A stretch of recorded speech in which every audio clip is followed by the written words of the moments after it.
Yo, what's up guys, Jerome here, and I just got my hunter to level 40 in about 2 sessions of playtime. I want to talk about everything I did to maximize my leveling speed and things you can apply with the new 100% XP bonus coming. Everything from how to maximize the world buffs, the sleeping bag quest line, how to maximize your enchants, your gear, and what to do to take advantage of the big open world questing changes. If you watch this full video, I guarantee you'll be leveling 1 to 40 in record time. So we're going to be starting with talking about everything you need to do to increase your leveling speed. I've got a whole section about optimal buff strategies, things I really wish I knew about the world buffs. And of course, optimal gear strategy, what to do to make sure you're really strong in the open world. But runes are really important as well, how to maximize your benefit from all the runes. Then we'll be moving into things you need to do to actually level really fast. The big debate between dungeon leveling and questing that Blizzard really wants to shake up. Plus bonus advanced strategies like how to skip an entire level with rested experience. And we'll be talking about how I got pretty rich leveling as well. So getting into the optimal buff strategy. Buffs are a big game changer in Season of Discovery Phase 2. We've got the summoners, we've got the portals to every single major city. So really we've got 3 major buffs, the Spark, the Boon, and the Dark Moon Fair. Spark and Boon really only consistently drop at peak hours, so you gotta make sure to plan around that. I personally find the Boon to be the most valuable, so I usually put my hearth in Thunder Bluff to get the buff more often.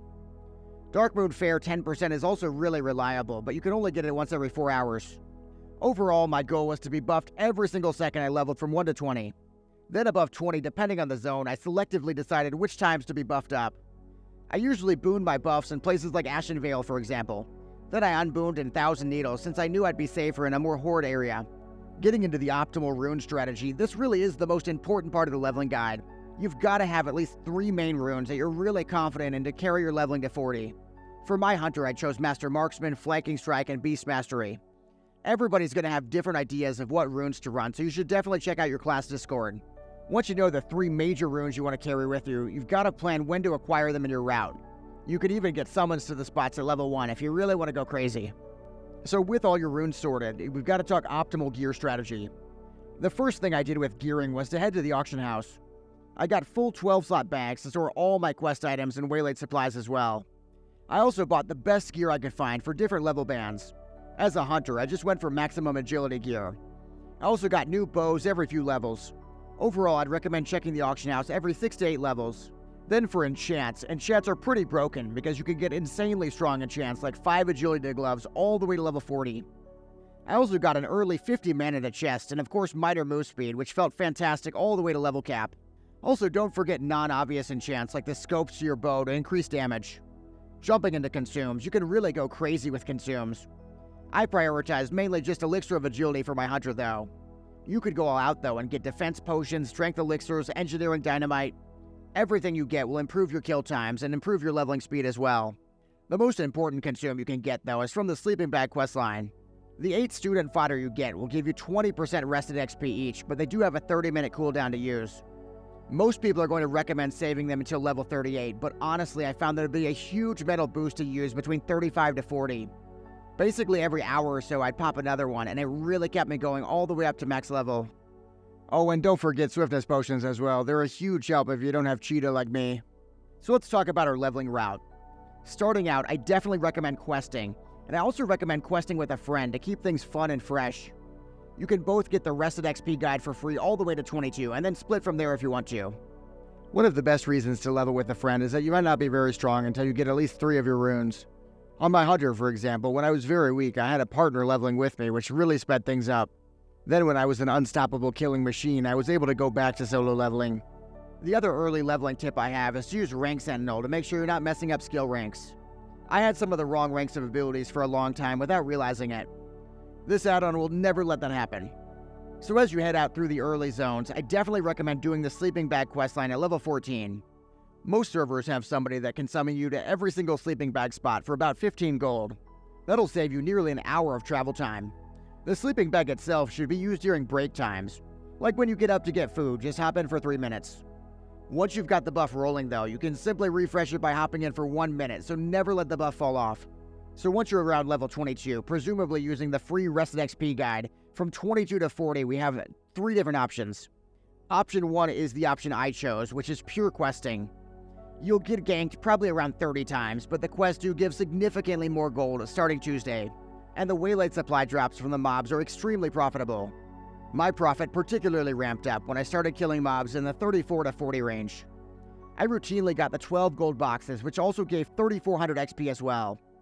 Just open world questing without the new quest gold changes already gave me over 150 gold. That being said, I do feel like I got pretty good box luck. One other note on pure questing is that you'll often end up in a very crowded area. Being super flexible to swap to another spot temporarily will make a huge difference. When the ogres were too crowded in STV, for example, I went to the goblins. That spot was completely free and I made over 40 gold from waylaid supplies. Option 2 though is to lock yourself in dungeons, starting with SFK around level 22 and then stockades or RFK depending on alliance or horde. You'd also want to fit in a BFD clear every 3 days. You were originally getting 23,000 XP per clear, but that's going to be doubling on Tuesday. That's basically a full level every single time you do the raid. The biggest key is to make sure you have a high chance at getting the relevant pre-bis gear like the staff. I would highly recommend making sure you have a balanced group comp. Also, make sure not to die, because it didn't seem like I got any XP when I died on one of the bosses. Then you would follow that up with pretty much just Scarlet Monastery spam. This is the preferred method for most players. That being said, groups can be pretty annoying to form. Plus, you'll be losing out on a lot of potential profit. The third option, which is really my recommendation, is to quest 22 to 40. At the same time, you're mixing in SM spam when the groups are convenient. Surprisingly, the gap between open world leveling and questing isn't as huge as I thought. At least if you don't have those consistent elite dungeon groups. What's really nice about jumping between dungeons and the open world as well is that there's really no disadvantage to being a level or two ahead in a questing route. You kill everything faster and you get more XP per hour in most cases. So I just said that questing and dungeons aren't that far away in XP. I really meant that though when you're not getting ganked. In some of the zones, I got ganked way more than in the other zones. For Horde, that was mainly Hillsbrad and a really Stranglethorn Vale. Next time when my questing route sends me to those 2 zones, I'm going to replace them with just dungeons instead. So now you should really have a very good idea of what to do with all the new quest changes coming, how to maximize your leveling speed and your profit as well. I want to know, even after the big changes to the waylaid supplies and the 100% XP bonus, which leveling method do you prefer? Do you still prefer the dungeon leveling where you're just in those mind-numbing dungeons for 20 hours straight? Or maybe you're starting to come around to some of the open world leveling, at least when you're not getting ganked over and over again. Personally, I started out as a dungeon lover, but I've recently fallen in love with the open world leveling, at least on my very overpowered hunter. Speaking of falling in love, if you like this video and subscribe to the channel, you just might fall in love with me, and then you could milk me for all my gold. In the meantime, check out all my solutions to the biggest problems in Phase 2 of Season of Discovery.